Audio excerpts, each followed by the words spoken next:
I'll start off by saying greetings, San Francisco, because it's always a pleasure to come to San Francisco. A couple of times we came out here and shared. As I look around the room, I can tell there's a couple of people here that might know about my son, and there's some that don't. And for those that don't, I will let you share that with you. My name is Carey Downs. That's Careydowns, and I'm here with my wife, Dionne Smith Downs, Dionne Smith, Smithdowns. And we are here from Stockton, California, to share our story about our son who was killed by law enforcement. On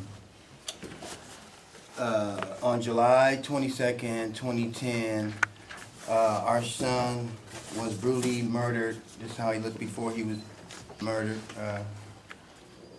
James Rivera Jr.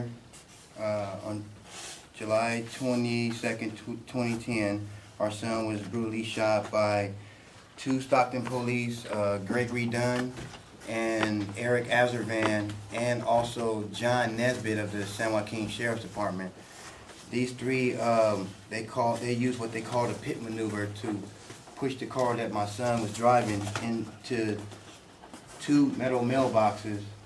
He knocked down two metal mailboxes. You really can't see them. They were sitting somewhere here, over here to the right area. And when he hit those two mailboxes, they pushed the van into not one garage, but it was going into two garages. Officers immediately exited their vehicles and, with no warning, began shooting 9mm semi-assault weapons, pistols, and AR-15 assault weapon at my son. These are some of the officers, and here's the picture of the gun, the AR-15 that they used. And witnesses stated that officers, after they shot my son, they were giving each other a high five like it was a celebration. So we got one of them kind of smiling here, grouping up. We didn't catch them all, but we did catch one, and that was good enough for us to know that the witnesses, what they seen was really true. So some of the bullet wounds, these are some very graphic pictures I'm about to show you right now, so I hope you guys can take them. Here's a picture of the bullet. And the reason why we do this is because we want people to see and know, because a lot of times when you get to scene or by a scene, you can hear the gunshots, you can see the person laying over there, they got you all blocked out where you can't see nothing. So people don't get a chance to really see what these officers are out here doing to our kids, or to our friends, or to our mothers, or to our fathers.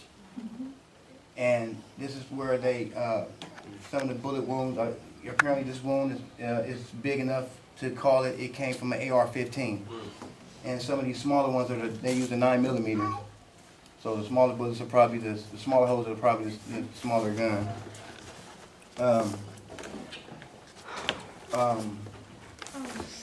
When officers snatched our son out the car, they snatched him by his head and onto the ground and was slapping him in his face like he was unconscious or something. After being shot multiple times like that, how could somebody walk away and get up from that? I mean, you should be trying to save his life. They wasn't showing any sirens when they came, no medical response when they came, no medical response when they left. They wasn't doing no CPR or anything that trying to save his life, only to take his life. I know they're pretty graphic. It's still hard for us to adjust, and we can adjust. It's just hard for us to take in, you know, because no child should be shot the way he was shot.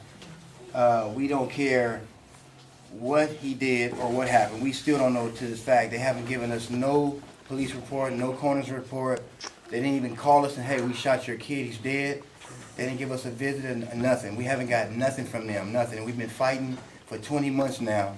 And our thing that we want to express and share with you guys is that where we are, we need people. We need people to speak up and be a part of this movement that we have going against police brutality, and not just my community, and your community too. We're out here supporting. We'll be meeting families all over the place, the Hardings, the Oscar Grant family. Oakland Occupied has joined with us. We have joined with them, put it that way. They had to come out there to Stockton and wake the people up and tell them, hey, we have an issue in our community, and we cannot continue to turn our backs on this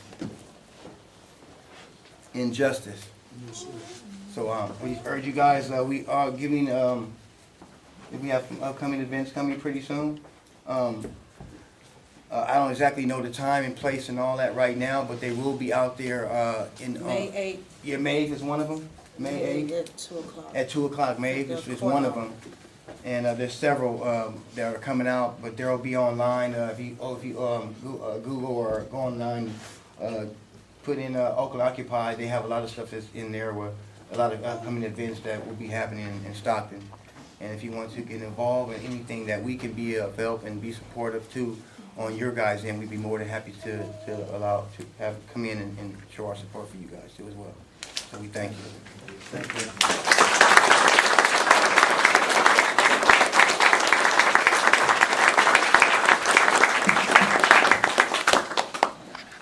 I was also wondering if you wanted to, if we could pass around the flyer. Yeah, it's a flyer we bought with a little brief story of what happened to our son, and you're welcome to have one if you like. My mother is hurting inside, and anybody with a mother will know how I feel. To witness your son being pulled out by his neck, thrown on the ground, because I didn't know that was my son. And then I followed the ambulance to the hospital, and they tells me that wasn't my son. And I'm screaming and hollering, that's my son. And then they put dogs on me, you know, and stuff like I was a criminal. And the only thing I was asking, can I just hold my son if he have any air in him or any life, to let him know his mama's here. And they took that from me, so I hurt and I grieved, because I don't know what was my son. Was he scared? Was he caught different from me? So it hurts, but like I tell people, don't let it happen to you before we all stand up. That's right. Thank you, brother. Thank you. Yeah, Thank you so much.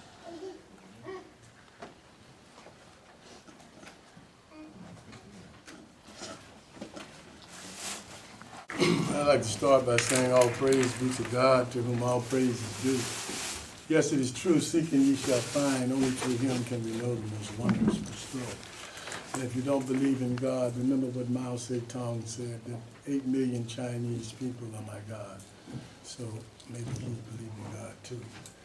But first of all, I just want to thank everyone for inviting me to be a part of this. And acknowledge the courage of Dottie's parents, who I haven't seen in a while.